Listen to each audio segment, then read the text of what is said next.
Boyle show here. We're back again, still with Queen Dorothy.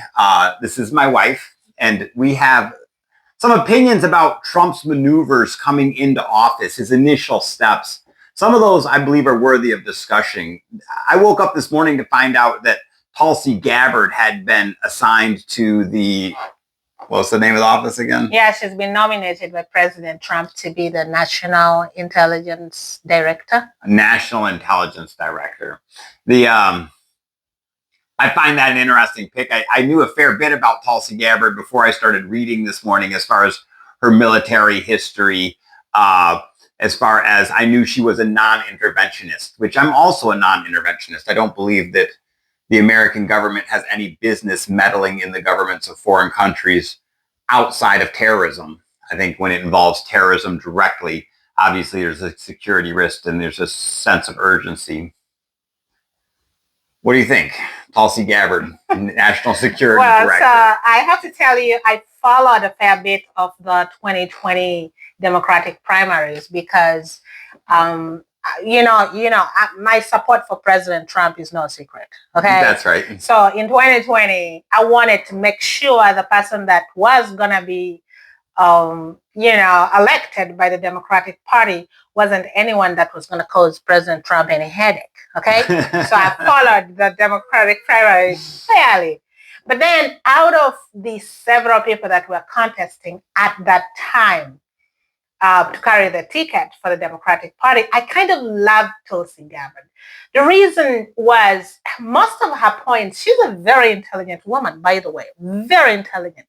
And her military knowledge, like she served for nearly 2 decades. And by the way, she was the youngest elected representative in Hawaii. Like she was just 21 during the 2020 presidential, Democratic presidential primaries. I followed her a fair bit. That woman is stunning. She's intelligent. She's straightforward. She was taking on the vice president for, all of her missteps when she was the DA in California. And I just realized that her position is not very far from the Republican Party position. You're saying when you watched her in the primaries in 2020, you felt that she had right-leaning policies. Ideologies, yes, she was very right-leaning.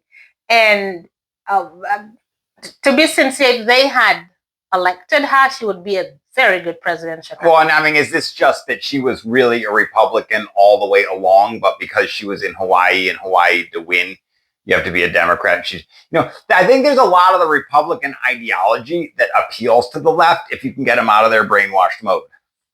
And so, like, if you run basic Republican policies and you convince Democrats that it's okay to vote for it, that they won't be demonized by their peers, that they'll do it. And so I think she probably did rise up in the Democratic Party with right-leaning. Yeah, and then in 2021, I think she decided she wasn't going to run for re-election for Congress.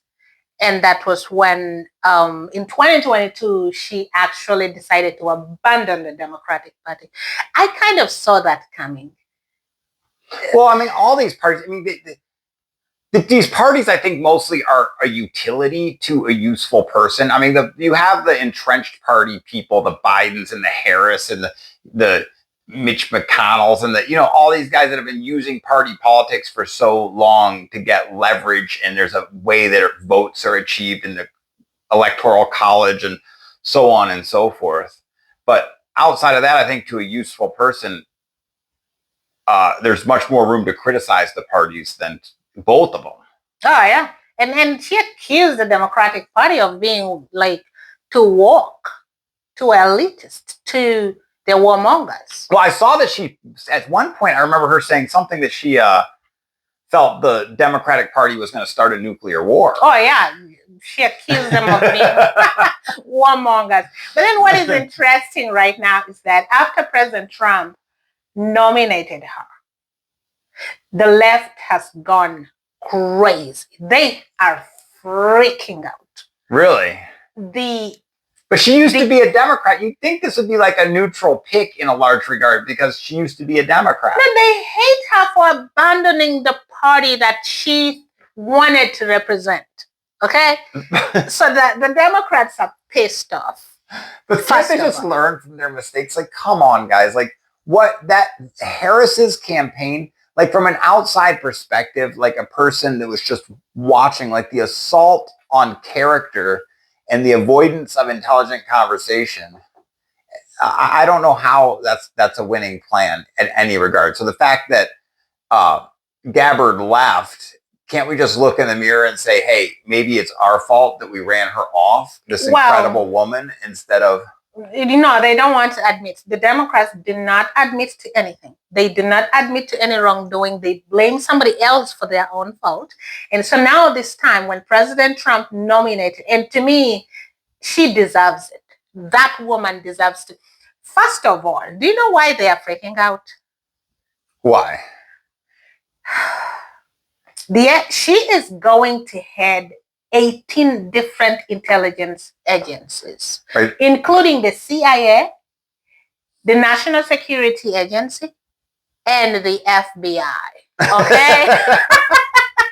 And the reason, actually the core of the issue is that she has disagreed with the CIA on many things, including the fact that, the CIA has deemed the president of Syria, Assad, as a war criminal. Okay, they accused him of using chemical weapons on his people during the Syrian war. That's right. I've heard these rumors. Tulsi Gabbard said there is no evidence. She actually does not believe that Assad is the enemy of America.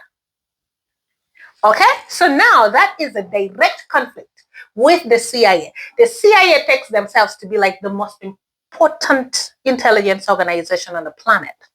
And this is a woman who says boldly, by the way, she has balls, I disagree. I do not see your evidence. But now she has been nominated to be the head of that department that she questions. Yeah, that's right. Well, I mean, anyone who doesn't question it has lost their mind. Look at the military history of America. After any significant amount of time, the dirty secrets of the past get unraveled. The origins of the Vietnam War, the origins of the Korean War, the nefarious nature of industrial interest in the military complex. I mean, this is what Eisenhower warned about. If you put enough money into the military, you cannot have an honest government after that. So yes, the CIA fabricated stories about Syria. That is incredibly believable because there's a phenomenal amount of money for contractors to make if that were to be true, and it can be sold to the American people and be pushed through really the American president. I don't think the American Congress has anything to do with war anymore. And remember, Tulsi Gabbard was in Congress between 2013 to 2021.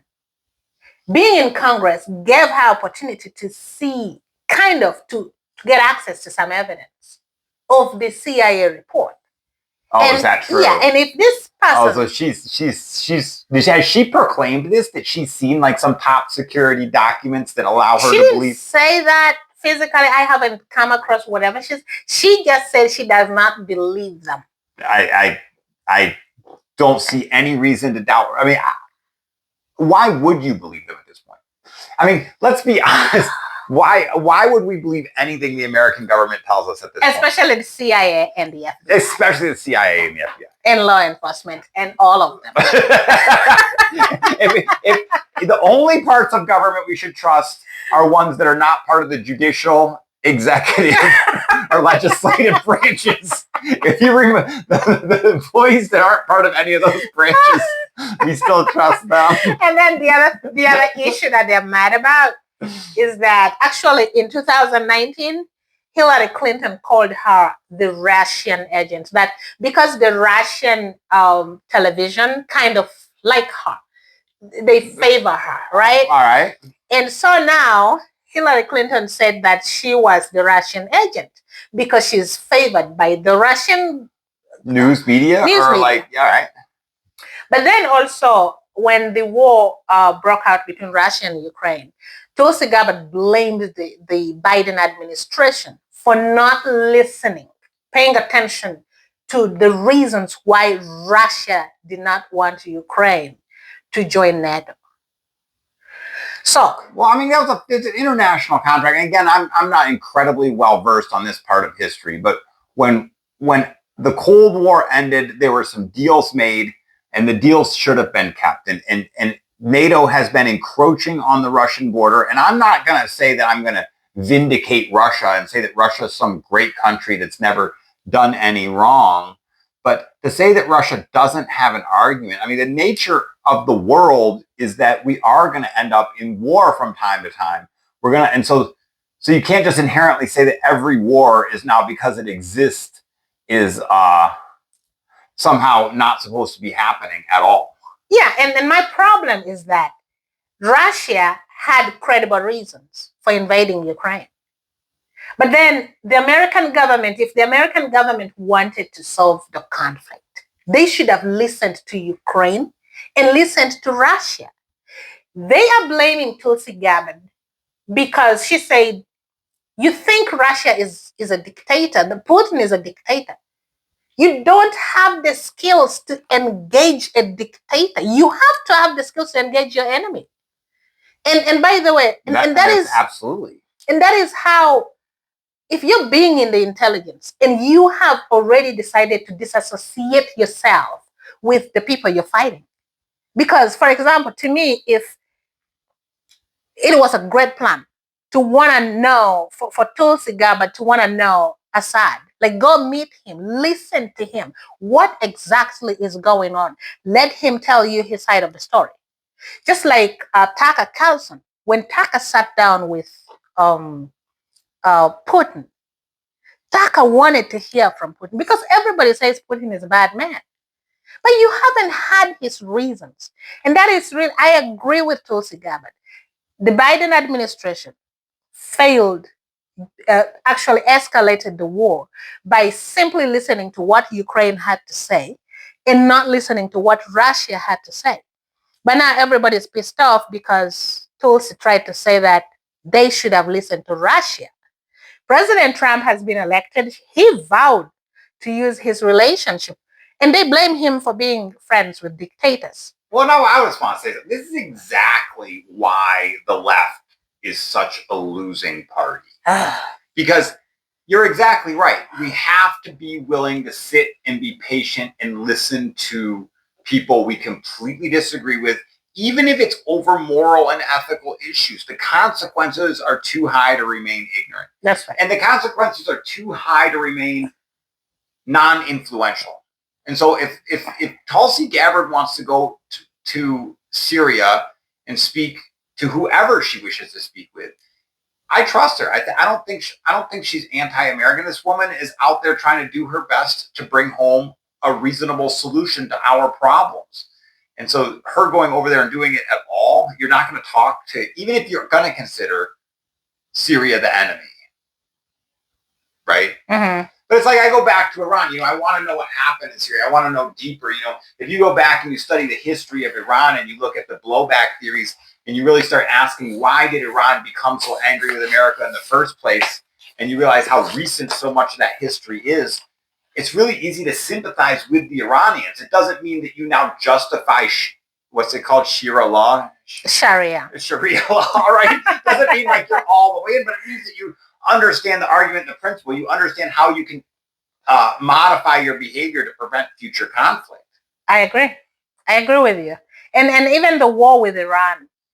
Well, Iran withdrew from the nuclear agreement, okay, during the Trump era. But Iran now wants to come back to the table. But you see, again, nobody wants to engage Iran. They need to talk to Iran. You have to talk to Iran. And ask Iran, like, what is it that we need to do to come together on the table? But you see, America hasn't even learned from its mistakes. When America had the opportunity to talk to the leadership in Afghanistan, they just went ballistic and thought they were going to overthrow that government in a minute. America was kicked out of Afghanistan like chicken. Oh, absolutely. When America first went into Afghanistan, I was not alone in saying, no way. Everything that Afghanistan was willing to sacrifice to stand up against Russia. Right? Because there's a long war between Afghanistan and Russia couldn't beat Afghanistan. And then we're showing up like so arrogant. And then, I started saying that if we just went and rebuilt the agricultural infrastructure that Russia destroyed. When Russia attacked Afghanistan, they blew up all the agricultural infrastructure.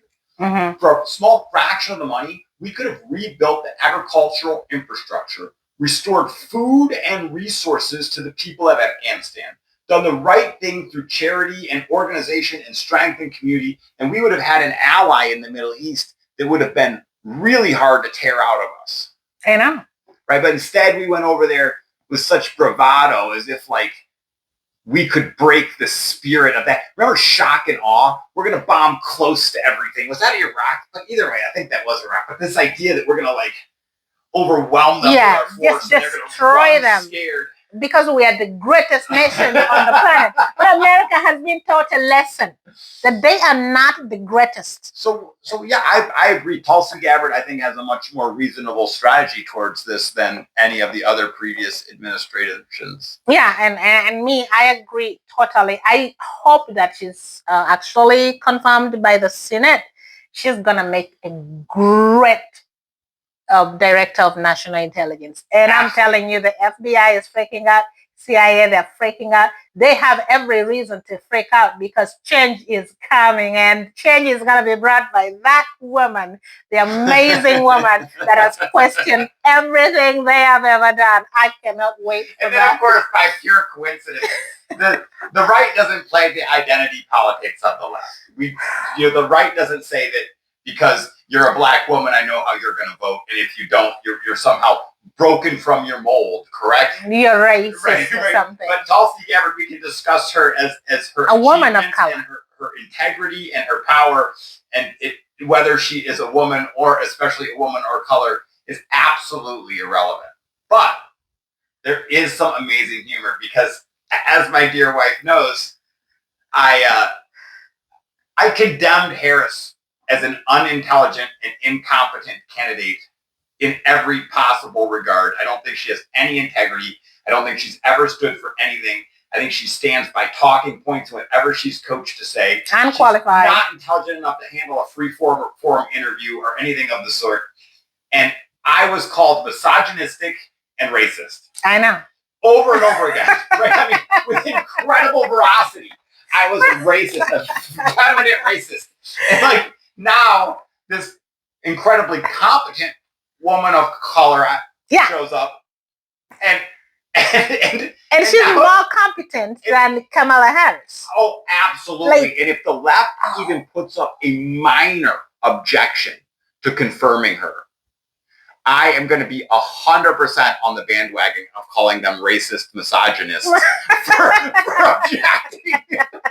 And I think the entire right needs to come together. Anyone who objects to Tulsi Gabbard is racist and misogynistic, unless they want to talk about. Well, just promise me you're not gonna go protesting. That one I disagree. I don't think they'll arrest me for this type of protest. Well, just don't protest. Like, I don't protest, okay? All right. Thank you guys so much for watching. My name is Queen Dorothy, and this is my husband. We disagree on many things, but he loves me to death, and I love him to death.